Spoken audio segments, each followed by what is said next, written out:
A paz do Senhor, amados, glória a Deus e aleluia.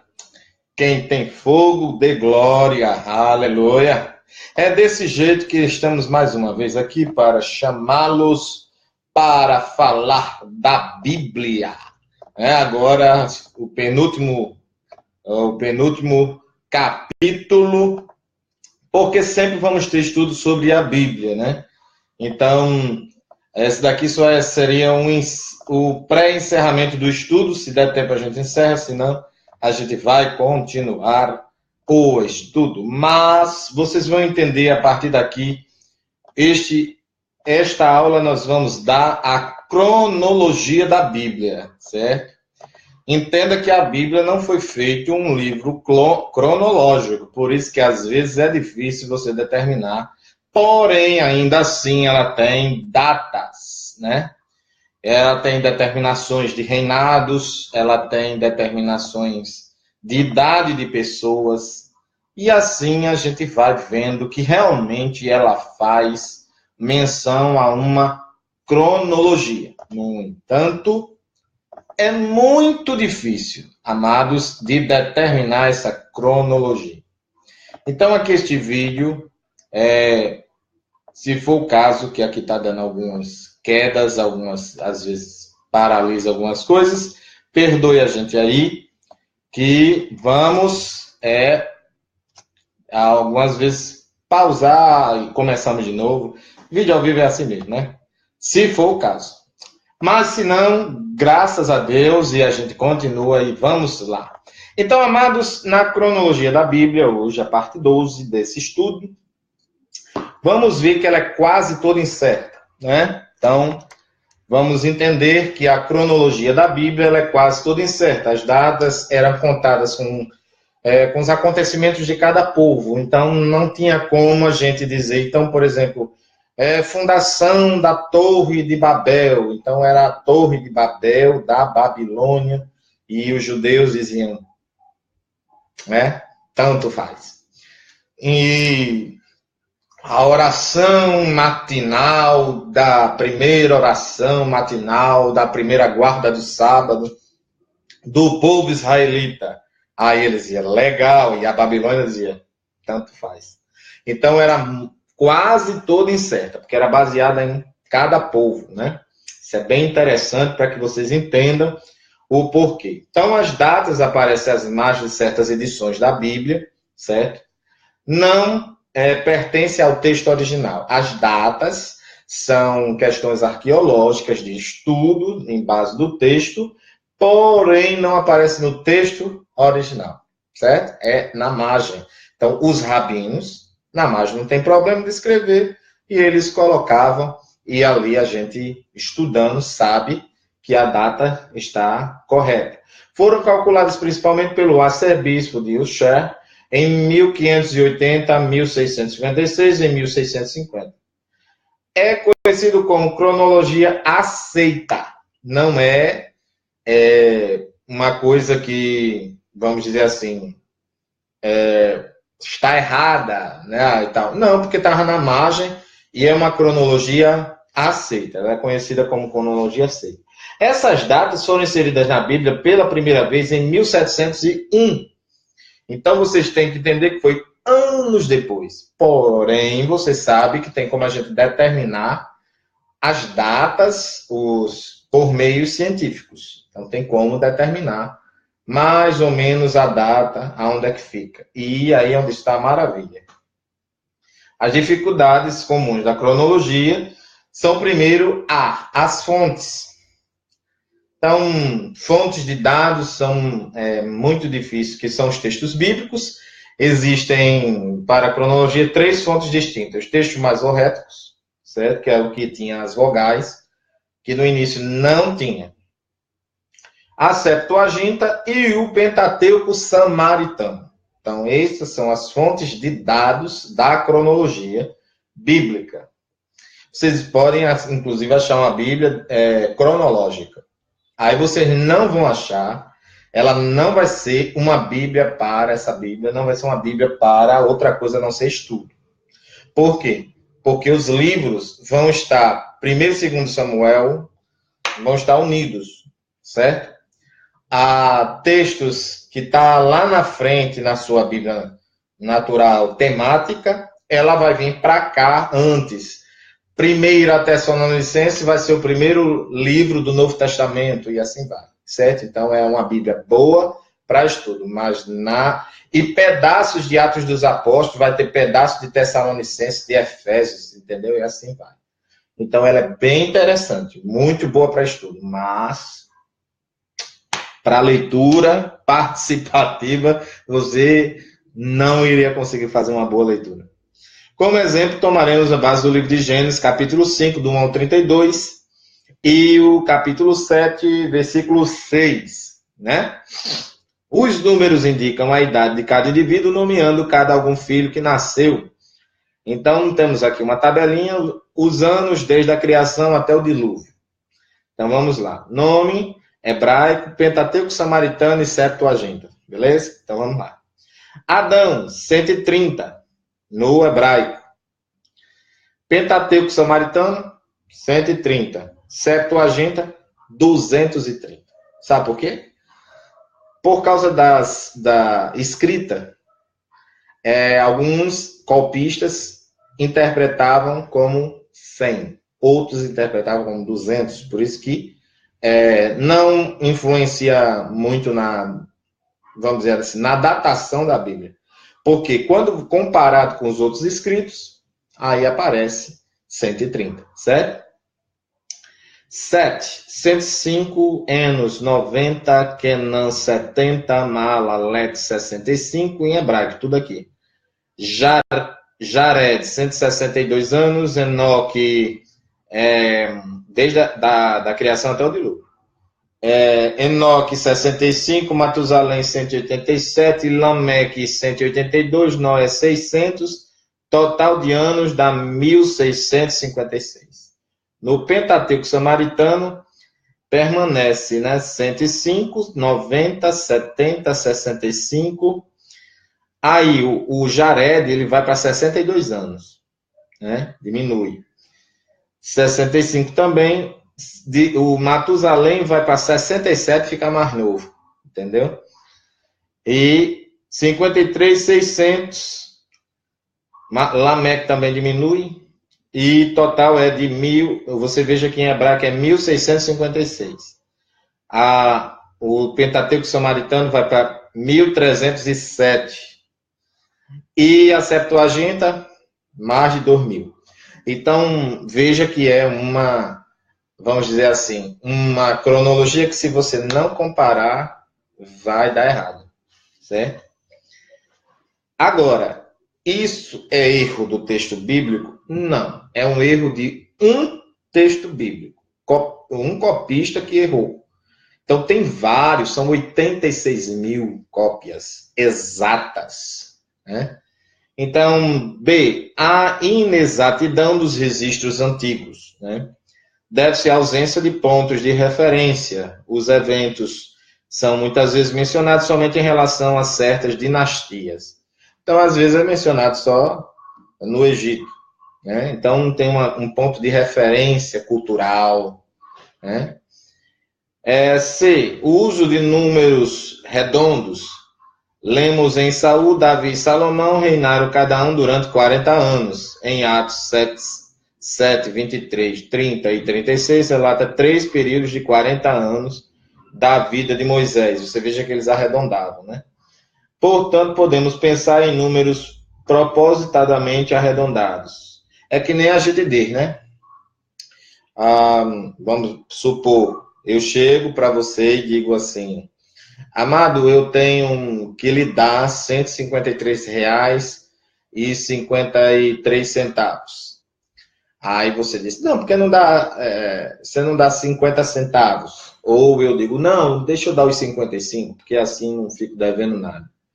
55 centavos, ou eu arredondo para 154, então isso era lá feito também, certo? Então, segundo alguns estudiosos, pensam que seria alguma maneira oriental de expressar longos reinados. Então, isso é questão cultural de lá também, dizendo que era para longos reinados. a ausência de calendários exatos e formalizados, né? Então, calendários exatos e formalizados. Então, o judeu tinha um e assim os outros tinham outros e assim ficou essa bagunça. Essa ausência não permitia que os acontecimentos fossem exatamente registrados no tocante ao tempo. Vários povos contavam suas datas a partir de vários documentos históricos, reais e imaginários. Além disso, a duração dos anos variava no sistema para sistema, né? Então, vamos continuar aqui.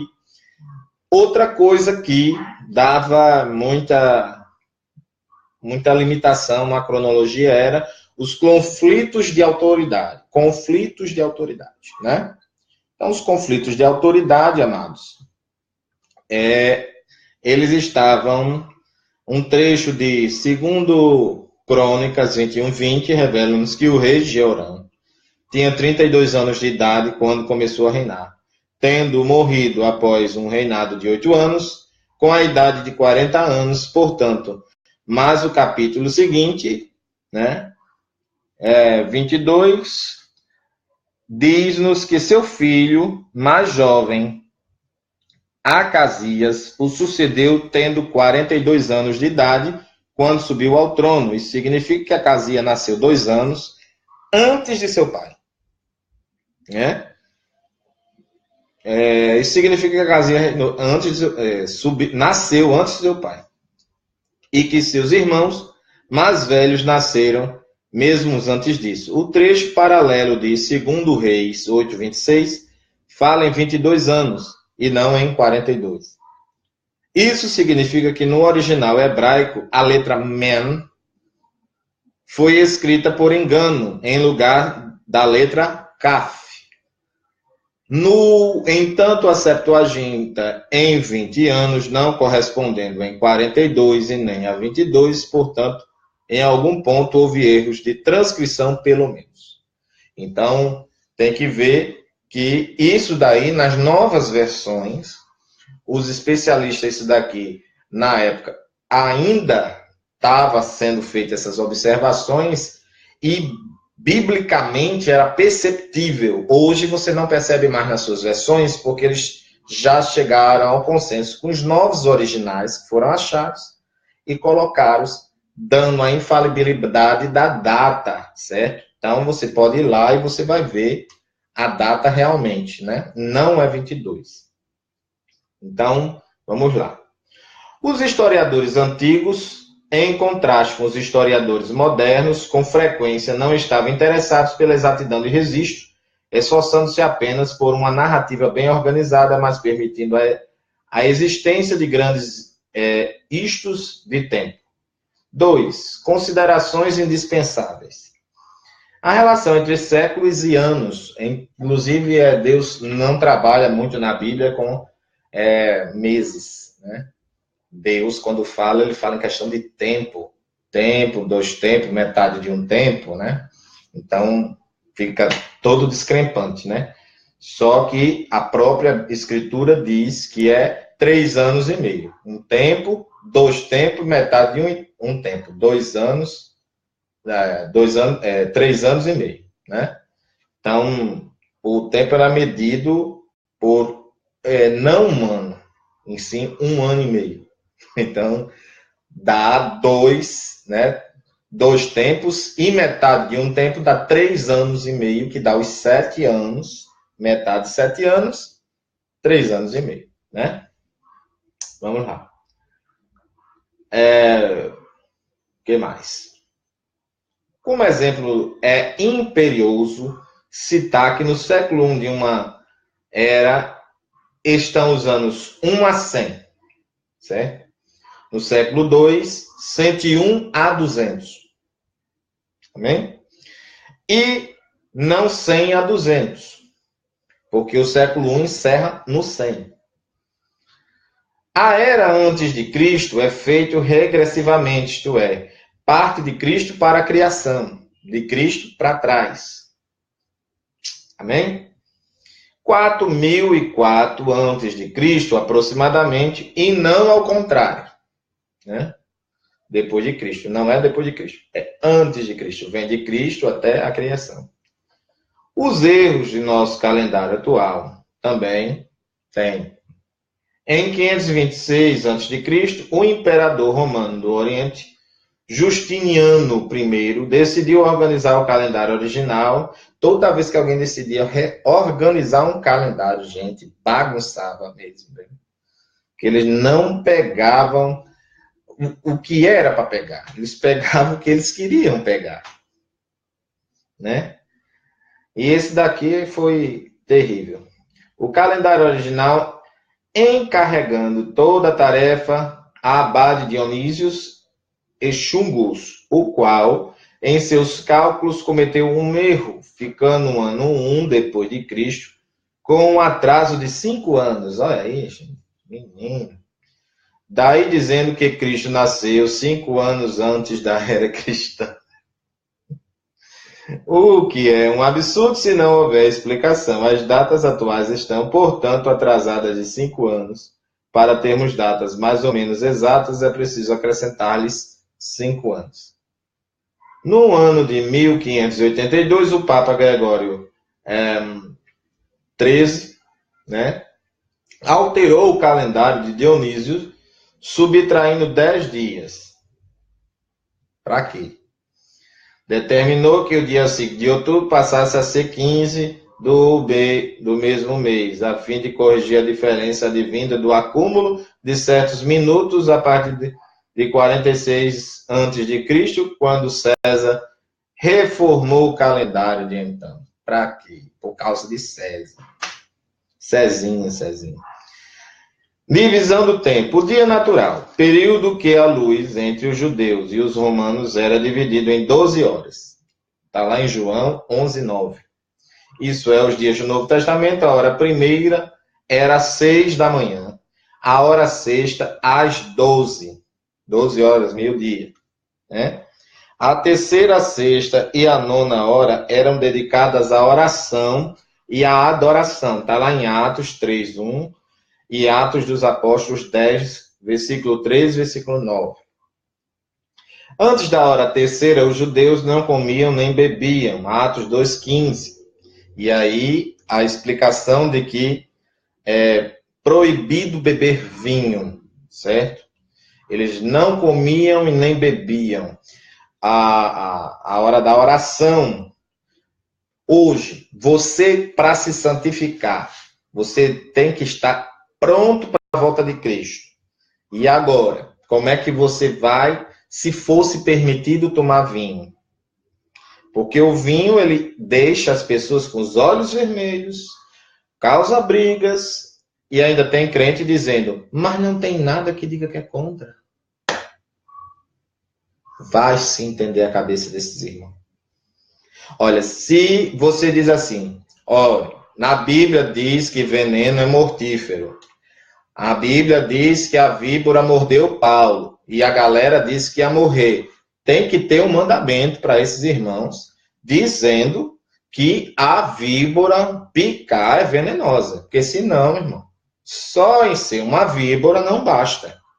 Só dizer que é uma víbora não basta. Vocês estão entendendo? Só dizer que é vinho alcoólico não basta, tem que ter um mandamento. Porque, na verdade, eles gostam de uns goró, meu irmão. Vocês têm que se tocar nesses perigos aí desses irmãos, que dizem ser irmão sem ser. Porque todo crente fiel a Deus sabe que vinho é pecado você beber. Não por o vinho, e sim pela bebida alcoólica. Imagina um crente pegando a bebida e fazendo, meu irmão, eu vou evangelizar você. Tá incoerente, né? Vamos lá. Nos tempos antigos, Testamento, o dia era dividido em 3 períodos, né? No Antigo Testamento. Manhã, de 6 às 10 da manhã. No calor do dia, das 10 às 2. Isso no Antigo Testamento. E o frescor do dia, das 2 às 6. O dia civil era contado de um pôr do sol ao outro. Está lá em Levíticos 23, 32. Entre os romanos, o dia ia uma meia-noite à outra, isto é, o dia civil, certo? Então, nós seguimos, na verdade, o calendário romano. Ou seja, um dia até 11h59, até meia-noite, já é outro dia. É oportuno dizer que João, em seu evangelho, emprega o calendário romano, certo? Os demais evangelistas usam o judaico. Só João usa o romano. Os demais evangelistas, memorize isso, usam o calendário judaico. Marcos usa o calendário judaico, pois declara Marcos 15:33, que estando Jesus na cruz, vieram trevas sobre a terra na hora sexta, meio-dia. João, por sua vez, afirma que o julgamento de Jesus terminou na hora sexta, João 19:14, né? Então, calendários diferentes, né? A noite dos tempos do Antigo Testamento era dividida em 3 vigílias de 4 horas cada um, certo? E aqui eu vou dar uma pista. O galo não era, o galo não era a ave ali que cantou, certo? Vamos ver daqui a pouquinho. Creio que vai aparecer aqui. Se não aparecer, isso, aparece. Desculpe. O que acontece aqui?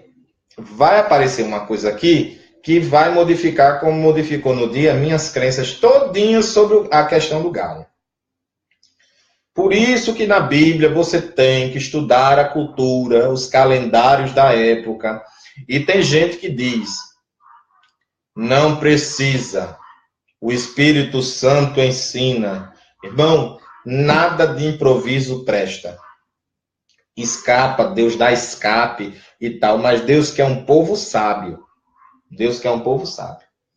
E aí vai, 4 horas cada um. A primeira de 6 às 10, a da meia-noite, das 10 às 2 da manhã, e a da manhã, das 2 às 6 da manhã, que está lá em Êxodo 14:24, Jeremias 7:19, Lamentações 2:19. Já no Novo Testamento, a noite tinha 4 vigílias, de 3 horas cada uma, conforme o sistema romano. E vamos lá, como era romano, a gente vai ter que ver algumas coisinhas aqui. Não diz que naquela hora que Pedro estava lá, Jesus não disse, antes que o galo cante, 3 vezes me negarás, né? Antes que o galo cante 3 vezes, se você juntar todos os evangelhos, vai ser assim, antes que o galo cante 3 vezes tu me negarás. Então, que galo cante era esse? Se era proibido nas leis rabínicas, na tradição dos judeus, e lá na Torá mesmo tem uma passagem que não era permitida que as aves sujassem as coisas puras, santificadas. Então, se vocês prestar atenção nisso, não pode ser o galo que cisca, porque eles procuram coisas embaixo da terra, sobem em cima de coisa que não é para subir e defecam, fazendo um estrago nas coisas sagradas. Então, Pedro estava onde? No átrio. Então, perto das coisas sagradas da casa onde Caifás estava, era perto do templo. E aí você vai ver que era onde eles queriam fazer o julgamento de Jesus, que era o Sinédrio, e ali era um canto sagrado. E não podia sujar. Ora, já pensou se um fariseu chegasse e melasse o pé? Não, não podia, certo? Ou aquele cheiro na hora, então não pode. Então não era um galo, ave, mas era um galo. Vamos lá. Olha só.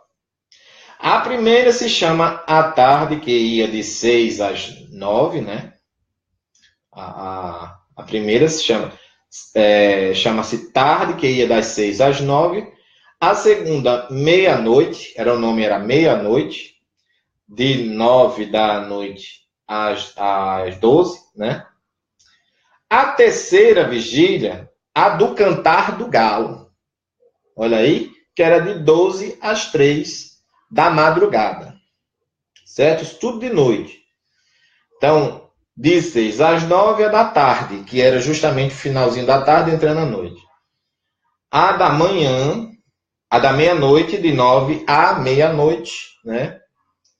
A do cantar do galo, que era de 12 às 3, que não tem essa hora de cantar. A ave canta quando quiser, né? Mas é o nome, a do cantar do galo. E que é a da madrugada, a quarta da manhã, das 3 às 6 da manhã. Está em Marcos 6:48, 13:35 de Marcos e Lucas 12:38.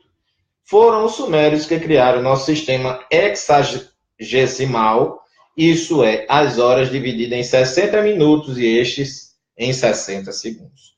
Então, foi os sumérios, certo? Nosso horário, questão de tempo, juntou o romano com os sumérios e fez o nosso tempo atual. A semana, em hebraico, o termo traduzido semana significa simplesmente 7, sem indicar dias ou anos. Nossas palavras semana vem do latim septimana,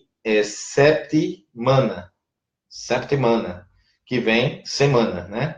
Que literalmente significa setenário, isto é, que contém 7 os dias da semana entre os hebreus, não tinham nomes e sim números, exceto o sexto, que se chamava Parasceve, que está lá em Lucas 23:54, e o sétimo que se chamava Sabat, que é sábado, né? Em hebraico que significa cessação ou descanso, que lá em Gênesis não dá ordem para descansar, para cessar. Lá em Gênesis diz que Deus cessou, então é um registro, não é base para dizer que Deus mandou cessar, né? Mas em Moisés pegou e Deus mandou e ele obedeceu. Então não vem de outro calendário. Deus pegou e deu o calendário com a guarda do sábado para quem? Judeus. Ponto. Jesus não mandou a gente guardar sábado. Os apóstolos não mandaram a gente guardar sábado. Ah, mas Jesus guardava, mas Jesus era judeu.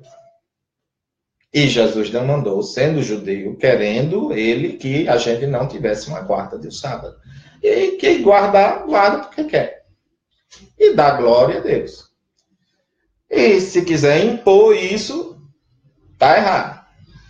Porque Paulo, lá em Romanos 14, vai dar a ordem de que quem guarda, guarda para a glória de Deus. E quem não guarda, guarda e dá graças a Deus. E por isso, todo mundo fica sabendo que não é absoluto. Porém, se você disser que isso é requisito para a salvação, guardar o sábado, aí a heresia está formada. Entendeu? Porque não é em guardar o sábado, é dizer que é requisito para a salvação. É que nem você dizer que o batismo com o Espírito Santo é requisito para a salvação. Nenhum canto da Bíblia diz isso. É um enchimento de poder. Calendário dos meses judaicos, né? Os meses em lunares, devido à observação da fase da Lua, tinham 29 a 30 dias. Então, quando a gente vai fazer os cálculos do mês, a gente faz a 30, né? Então, passando mais um pouquinho, a gente faz passando mais um pouquinho, quando é 31, mas a gente, na maioria dos meses, a gente vai fazer de 30, o cálculo. Devido à observação da fase da Lua, tinham essa questão de 30, né? Antes do cativeiro babilônico, os meses eram designados por números, exceto os primeiros, que se chamava Abib, espiga de trigo. Após o estorno do exílio, passou a se chamar Nissan, palavra síria para princípio, abertura, e era, adivinha o quê? De março a abril. Então, foram os primeiros meses, era esse. Está lá em Êxodo 12, versículo 2, e Êxodo, versículo 3 e 4, né? Após o cativeiro, todos os meses passaram a ter nome de origem babilônica de Cananeia. Então, tem um comparativo aqui dos meses, e eu vou pular porque é muito extenso, né? Mas, por esse ano lunar, retrocedia em dias, causando com desencontro das estações agrícolas, uma vez que estava ocasionando por ciclo solar. Para harmonizar isso, a cada 3 anos intercalava-se um mês adicional chamado Veadar, isto é, segundo Adar, ficando este ano com 13 meses. Isto forçou aos israelitas a adotarem o ano do ciclo solar. Então, o ciclo solar ficou mais fácil deles guardar, né? Então, vamos lá. Os anos tinham 12 meses, 29 e 30 dias alternadamente, fazendo 354 dias. E os judeus tinham 2 diferentes anos, o sagrado e o civil. O sagrado iniciava-se no mês de Abib, na lua cheia, após o equinócio da primavera. O ano civil iniciava-se no 7º mês do ano sagrado, Tisri ou Etanim. Era comemorado com a festa das trombetas, etc. Também está lá em Levítico 23, 24, 25, capítulo 23, versículo 24 e 25. Havia também um ano para sabático a cada 7 anos de descanso do solo, e há um ano dos jubileus a cada 49 anos para a libertação humana em geral. É a bênção do carro do lixo, certo? Faz esse pequeno barulhinho. Aí deveriam investir melhor, né, irmão, nesses carros. Só o sangue. Então, amados, nós aqui, continuando, vamos ver que aqui havia 7 anos para descanso do solo. Então, veja bem, quem quer guardar o sábado está guardando errado. Quem quer, para você ter noção, até o dízimo,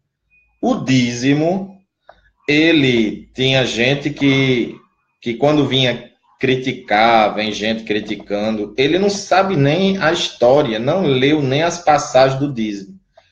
Na verdade, são 3 dízimos que os israelitas davam, certo? Um era sempre que eles recebiam, eles tiravam 10%, certo? Primeiramente, eles tiravam 10%.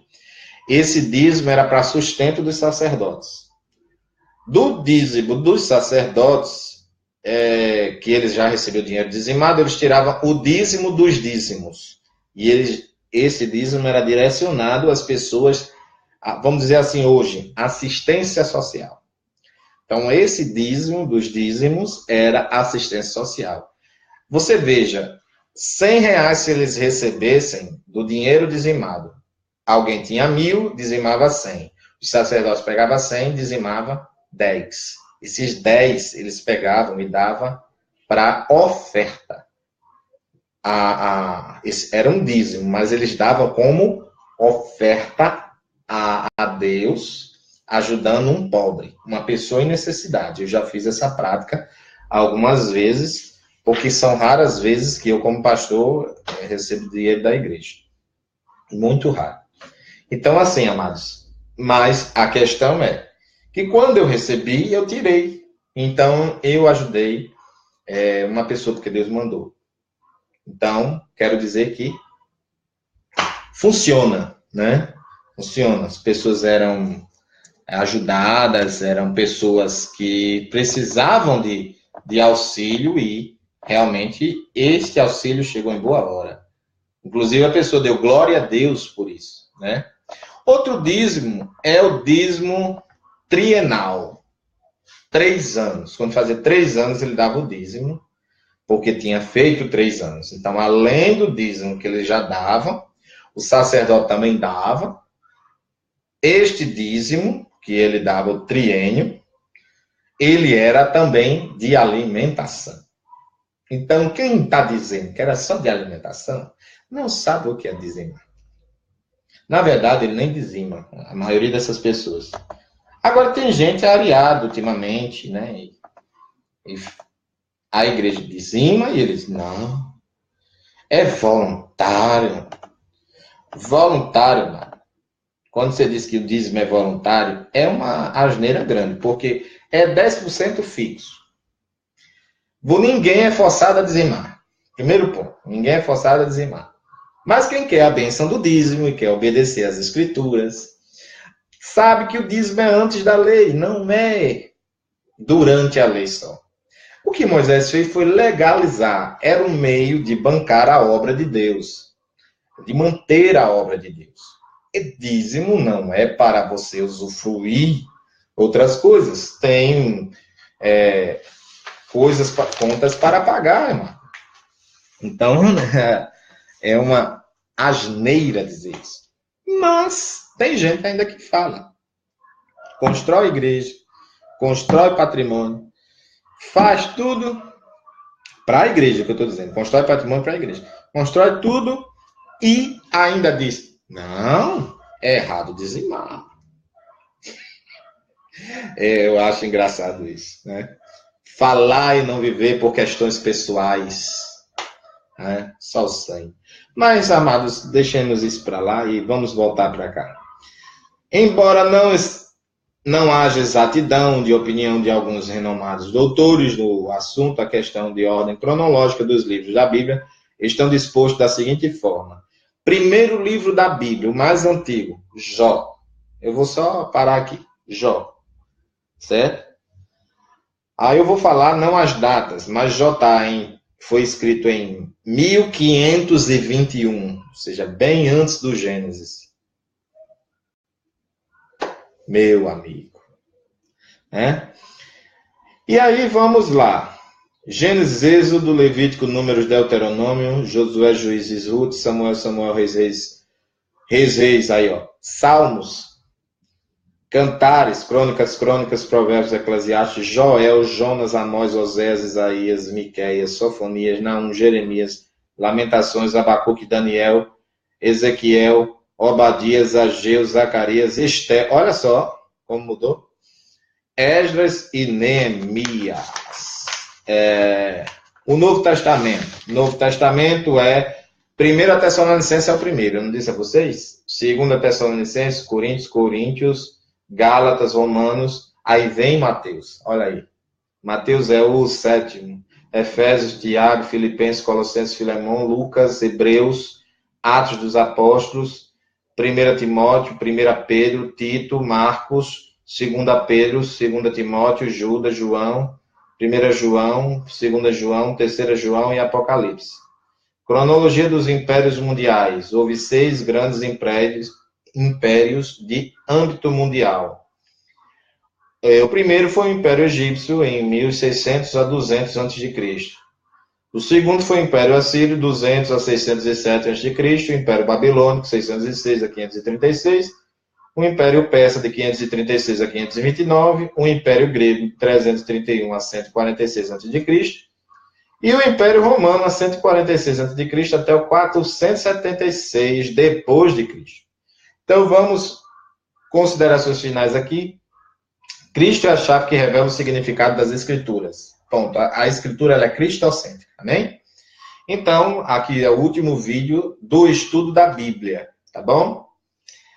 Tá lá em Lucas 24, 25 ao 27, João 5, 39, 40, Atos 17, 2, 3, 2 Timóteo 3, 15. Elas testificam dele, da salvação que lhe outrora, mediante sua morte. O enfoque das Escrituras dedicam Cristo, não justifica, porém, um abandono irresponsável do texto bíblico nas áreas que parecem ter poucas informações abertamente cristológicas. A atitude do próprio Cristo para com a totalidade das Escrituras era irrestrita, confiança e de plena aceitação. Então, o próprio Deus, falava da Escritura como sendo uma Escritura inspirada de plena aceitação, certo?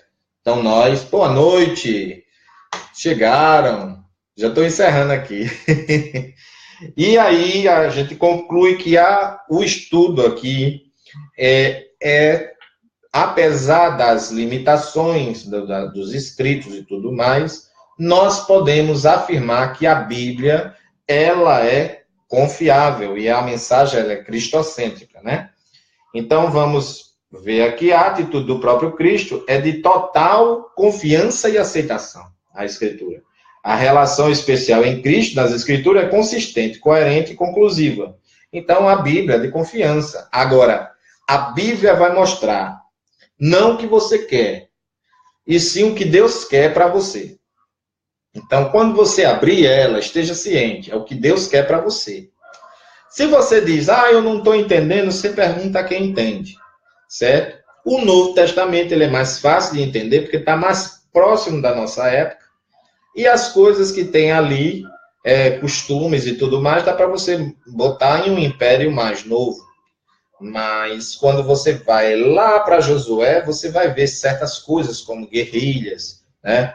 Guerras e tal. Na época era assim, tem que entender também isso daí.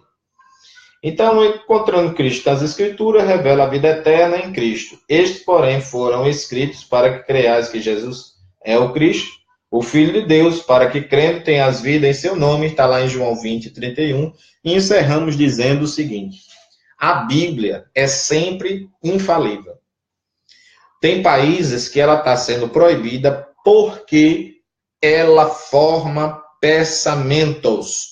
Ela forma pensamentos. Ela coloca um padrão em você confiável. Ela coloca um padrão em você que as pessoas não vão conseguir mais mentir para você. Ela coloca um padrão em você que você vai entender que uma pessoa que tem palavra, ela vai dizer assim: sim, eu posso fazer. Não, não dá para me fazer. E não promete, não dá vamos dizer assim, uma passada na mão, na cabeça da pessoa. Não, ela não está podendo fazer e acabou-se. Agora, quando uma pessoa diz assim, eu vou fazer e não faz, a Bíblia já declara que a mão de Deus, enquanto essa pessoa estiver sem cumprir, vai estar sobre sobre a vida dela. Agora, quando ela começa a cumprir o que Deus quer que ela cumpra, isso crente, espírita, tudo. Não existe esse negócio que a Bíblia é só para o crente. A Bíblia é um livro universal. Ela é manual para a humanidade. É a carta magna de Deus, máxima de Deus. Para que você possa pegá-la e dizer, aqui está a receita de prosperidade financeira. Aqui está a receita de eu permanecer salvo. Aqui está a receita de eu me santificar. Aqui está a receita de eu comer de maneira saudável. Está tudo na Escritura, está tudo na Bíblia, certo? Mas sempre vai mostrar Cristo como Deus. Amém? Então, a paz do Senhor a todos, boa noite. Pastor lindo, é? Glória a Deus por isso. Então, amados, Deus te abençoe e graças a Deus.